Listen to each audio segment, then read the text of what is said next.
Savoir écrire les réactions d'oxydoréduction. Ici figurent plusieurs couples oxydants-réducteurs. Un oxydant est une espèce capable de capter un ou plusieurs électrons. En captant ces électrons, il devient un réducteur, qualifié de réducteur conjugué. Un réducteur, c'est une espèce chimique capable de céder un ou plusieurs électrons. Dans un chapitre précédent, nous avons déjà étudié les couples oxydants-réducteurs, ici écrits en noir. Ces couples sont qualifiés de faciles, étant donné qu'on voit plutôt assez aisément le nombre d'électrons que l'oxydant doit capter pour devenir réducteur. L'ion plomb doit en effet capter 2 électrons pour devenir atome de plomb. L'ion chrome capte 3 électrons et devient le chrome. Aujourd'hui, nous étudierons plutôt les couples oxydants-réducteurs écrits ici en bleu. Il est plus difficile de deviner le nombre d'électrons qui doivent être captés par les oxydants pour devenir le réducteur conjugué. Ici, par exemple, nous avons une molécule qui doit a priori capter des électrons pour devenir cette autre molécule qui pour autant est toujours non chargée. Par définition, c'est une molécule. Cet ion ici chargé 2 fois négativement doit capter des électrons pour devenir cet autre ion qui pourtant est toujours chargé 2 fois négativement. L'ion permanganate ici négativement, comment peut-il en captant des électrons devenir un ion positif? Écrire les demi-équations d'oxydation ou de réduction relatives à ces couples paraît ainsi moins aisé que pour les autres couples ici écrits en noir. Une méthode est à suivre. La méthode à suivre pour équilibrer ces demi-équations qui ont l'air un peu plus compliquées que les précédentes possède 4 étapes. Ces 4 étapes doivent être mémorisées et ensuite on doit bien les suivre dans le bon ordre, dans l'ordre écrit ici. Pour exemple, nous allons essayer d'équilibrer la demi-équation relative au couple ion permanganate, ion manganèse.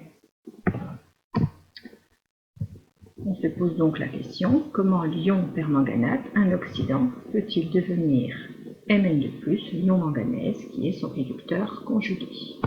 Première étape, on équilibre tous les éléments autres que oxygène et hydrogène. Les autres éléments sont ici le manganèse. A priori, rien n'est à faire puisque le manganèse ici est présent une fois à gauche et ici une fois à droite. J'équilibre ensuite l'élément oxygène. Comment? En faisant intervenir des molécules d'eau. L'élément oxygène est présent ici 4 fois. L'élément oxygène n'est pas présent de ce côté-là.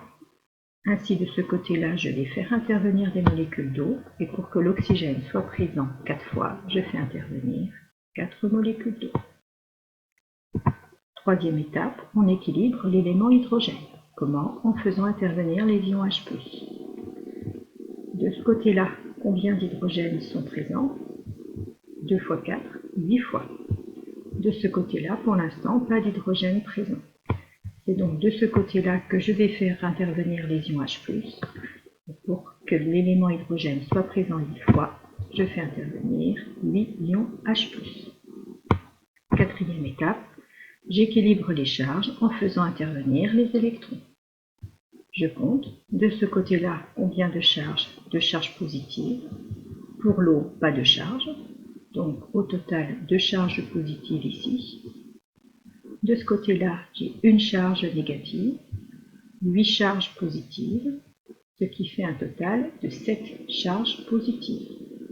7 charges positives à gauche, 2 charges positives à droite. Comment je peux faire en sorte d'avoir autant de charges à gauche qu'à droite? En faisant intervenir des électrons au nombre de 5. 5 électrons, avec la charge négative ici, ça monte à 6 charges négatives. Associé aux 8 charges positives ici, ça me fait bien 2 charges positives au total. Ma demi-équation est équilibrée. J'opère une dernière vérification, à savoir l'oxydant, les ions H+, et les électrons, quand ils sont tous les trois présents dans une demi-équation, sont toujours systématiquement du même côté. C'est bien ici le cas. Électron, H+, oxydant, à gauche, les trois à gauche du signe égal ici.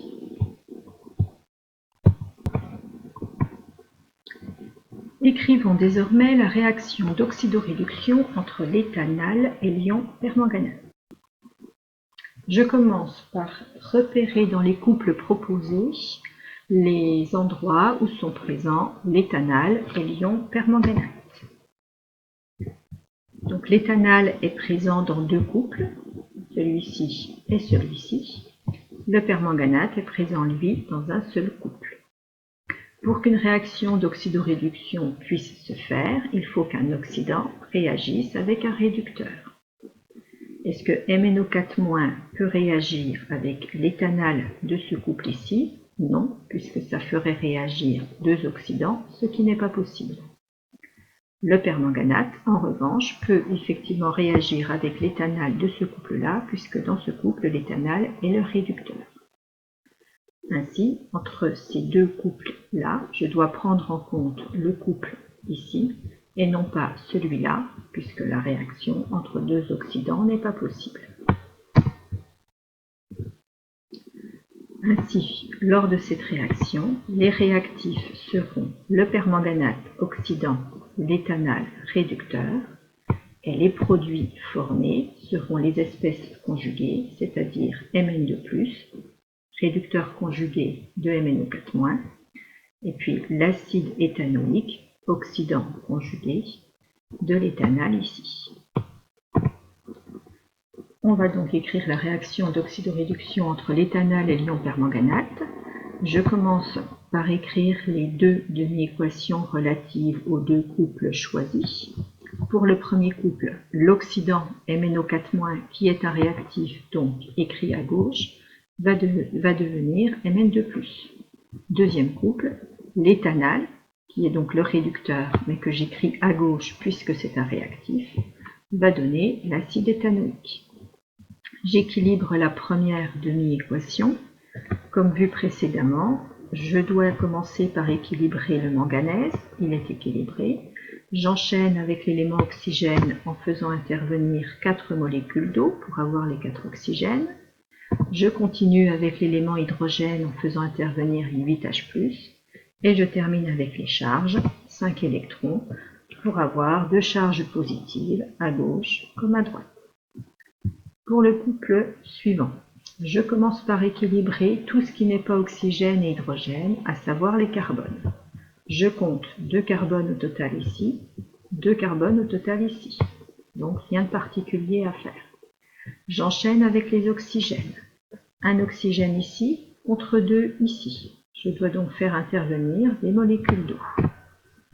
Une seule molécule d'eau suffit pour avoir les 2 oxygènes présents de ce côté-là. J'enchaîne avec les hydrogènes. À gauche, je comptabilise 1 plus 3, 4 hydrogènes ici, plus 2, 6 hydrogènes. De ce côté-là, 3 plus 1, 4 hydrogènes. C'est donc à droite ici qu'il va falloir faire intervenir les ions H+. 2 ions H+ permettent d'obtenir les 6 hydrogènes présents de ce côté-là. Ensuite, j'équilibre avec les charges, les électrons pour équilibrer les charges. De ce côté-là, pas de charge. Pour l'instant, de ce côté-là, j'ai 2 charges positives. Je dois donc ajouter 2 électrons pour obtenir aucune charge, comme c'est le cas de ce côté-là. Je vérifie tout de même. Les H+ sont bien positionnés du côté des électrons, positionnés du côté de l'oxydant. A priori, pas d'erreur grossière. Là, j'ai ma demi-équation relative à la réduction. Là, j'ai la demi-équation relative à l'oxydation. Je vais donc devoir écrire l'équation d'oxydoréduction en combinant les deux demi-équations ici. Pour qu'une réaction d'oxydoréduction se fasse, le nombre d'électrons échangés à l'oxydation et à la réduction doit être égal.